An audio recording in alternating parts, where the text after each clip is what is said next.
यात्रा करनी पड़ी है, आजादी की यात्रा। इस यात्रा में हजारों लाखों लोगों ने अपनी जान की कुर्बानी दी। 1919 जलियांवाला बाग। आज हमारी बैसाखी का दिन है, लेकिन पूरा पंजाब बैसाखी नहीं मनाएगा। हम सब बैसाखी नहीं मनाएंगे।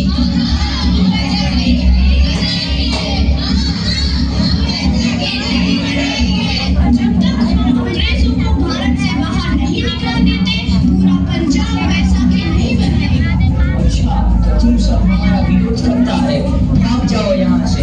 इसका अंजाम बहुत ही बुरा होगा। हम नहीं जाएंगे, तुम लोग जाओ। हमें नहीं, तुमको भारत से भागना होगा। Soldiers fire!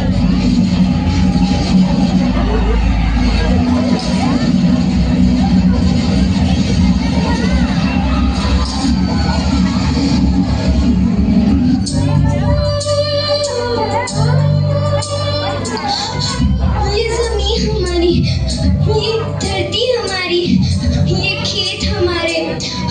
अभी थोड़ी देर पहले हमारी ये फसलें लहरा रही थी, पर इन अंग्रेजों ने हमारी फसलें बर्बाद कर दी।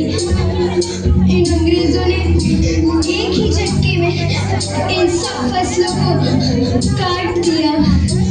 अंग्रेजों, तुम्हारी इस अत्याचार से हम डरे। चढ़ गई। इतनी हैवानियत से इंसानियत कत्ल कर दी गई। जलियांवाला बाग के हत्याकांड ने आजादी की आग में घी देने का काम किया। मासूम औरतों, बच्चों की दर्द भरी चीखें और सिसकियां इनकलाब का गूंज बनकर उभरी। लाला लाजपत राय, भगत सिंह, राजगुरु, सुखदेव सरीखे क्रांतिकारियों ने भारत के इस जमीन से विदेशी दरिंदों को निकाल फेंकने के मंसूबे मजबूत कर लिए। 8 अप्रैल 1929 लाला लाजपत राय के नेतृत्व में साइमन कमीशन के खिलाफ एक भारी जुलूस निकाला गया। Simon commission, Simon commission, Simon commission, Simon commission, Simon commission, Simon commission, Simon commission, Simon commission, Simon commission. बेवकूफ इंडियंस, तुमको हमारी बात समझ में नहीं आती। Stop this. साइमन कमीशन नहीं मानता। आई से स्टॉप दिस। लाला जी, आप आगे बढ़ो, हम आपके साथ हैं। लाला जी, संघर्ष करो, हम आपके साथ हैं। लाला जी, संघर्ष करो, हम आपके साथ हैं। लाठी चार्ज करो!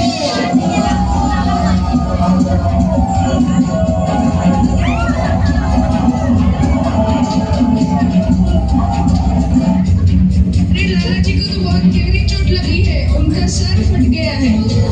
मेरे शरीर में लगी एक एक लाठी अंग्रेजी सरकार के कफन में कील का काम करेगी। ये आजादी की लड़ाई रुकनी नहीं चाहिए।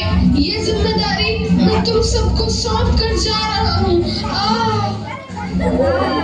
मौत के बाद भगत सिंह, सुखदेव, राजगुरु वतन के इन मतवालों के खून में ऐसा उबाल आया जिसका सामना करना अंग्रेजी सरकार के लिए मुश्किल हो गया। अंग्रेजों को करारा जवाब देने के लिए स्कॉट और सैंडर्स को मारने की रूपरेखा रची गई।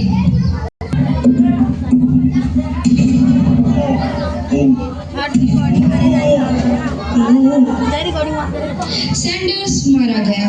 चारों तरफ तहलका मचा था। दीवारों पर लिखा था, लाला जी की मौत का बदला ले लिया गया है। भगत सिंह समेत सभी वहां से फरार हो गए। 8 अप्रैल 1929 दिल्ली में ब्रिटिश सरकार की सेंट्रल लेजिस्लेटिव असेंबली की बैठक में 2 बम धमाके की आवाज सुनाई दी।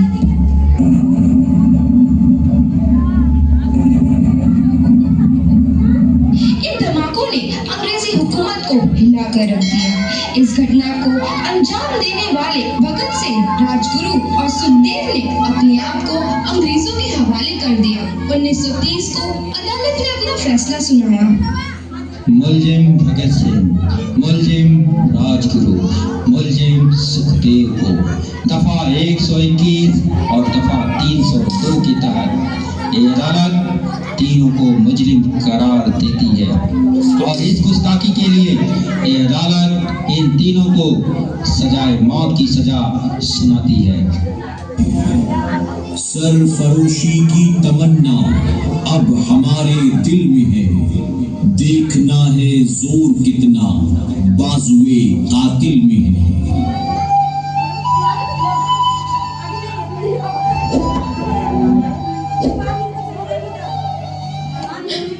पुत्र की हाल है तेरा। मैं चंगा हूँ माँ, फिक्र करने की कोई गल नहीं।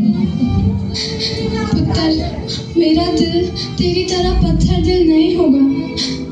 तेरी ये गला सुन के मेरा कलेजा फटे जा रहा है। माँ, मेरा दिल कोई पत्थर जैसा नहीं है, एक वतन परस्त का दिल है जो मेरे देश प्रेम के जज्बे को ताकत देता है। बेटा, मेरा लाल।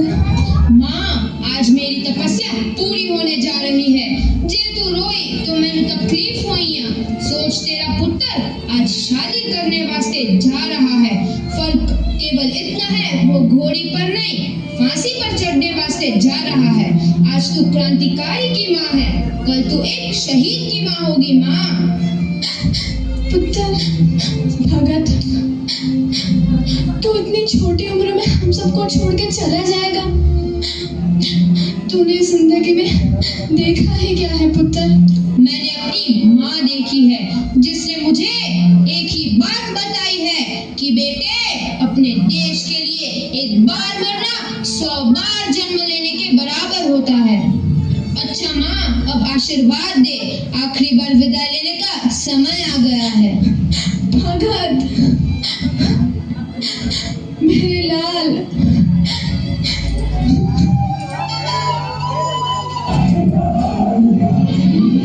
भगत सिंह, तुम्हारी कोई आखिरी ख्वाहिश? हमारे हाथ खोल दिए जाए, हम तीनों